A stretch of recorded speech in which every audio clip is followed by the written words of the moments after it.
Hello guys, Timone here. A lot of you requested the Fiendsmith Maliss deck profile, so here it is. Leave a like and let's start. 3 Dormouse, 3 White Rabbit, 2 Jessycat, 1 Dotscaper, 3 times the field spell, Terraforming, Gold Sark, and the 3 traps. So the Maliss stuff is pretty basic.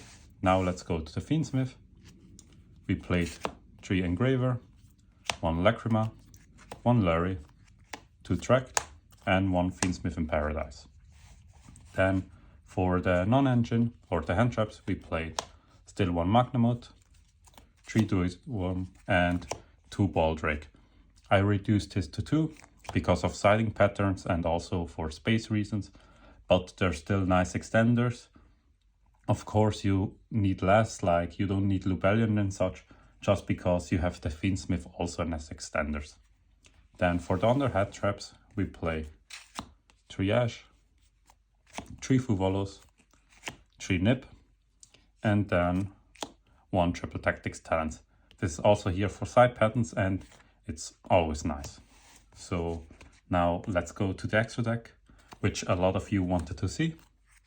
I played 1 Link Decoder, 1 Raptor, SP, Red Ransom, White Binder, Hard Scripter, Abal, Griffon, Access Code Talker, and then for the Fiendsmith cards, Caesar, Moon, Requiem, Sequence, Disarray, and the Necroquip. So some of you might seem to miss like the 2 cards, Splash Mage and Firewall. You can of course say you don't respect Nip, or if they don't nip you when you have Lacrima and Engraver, they don't have Nip, then you can of course play these 2 cards. But in my opinion, in my testing, I never needed them. Like Splash Mage is nice if they nip you and you need extenders and such. But honestly, if you have the Fiendsmith stuff, you can go into Caesar and then you're also nip proof. So in my testing, I didn't need them. So now let's go to the side deck.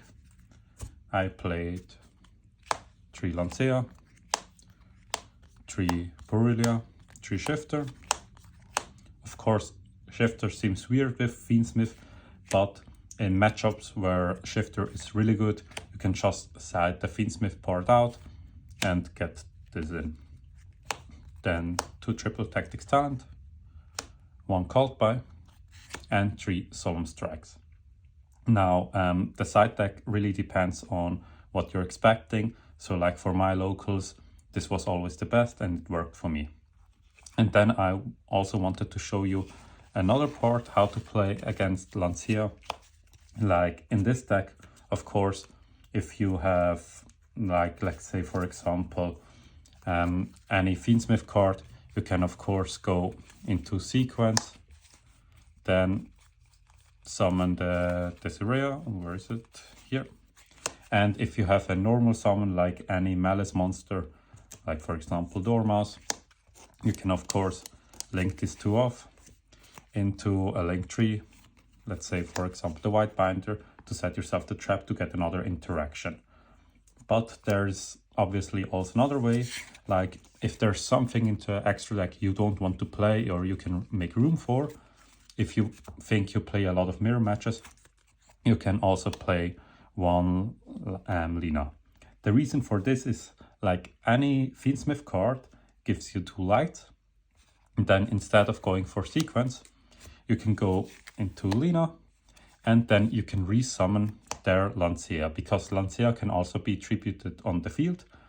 So basically, if you play in the mirror match and they Lancea you, you can go into this, summon this back, and then in their turn, you can tribute Lancea, stop them from playing, and you already have the Fiendsmith card in your graveyard. So basically, you can start playing. And also what's nice, like if they want to counter and get a Lina of themselves, it probably won't work because you don't have a Lancea in the graveyard because it was theirs. Or also you can set up the Fiendsmith and Paradise. So yeah, this was the deck profile. If you want to see any other combos or any other deck profiles, like for example the Maliss Sky Striker or something like this, let me know in the comments down below, and I will see you in the next one.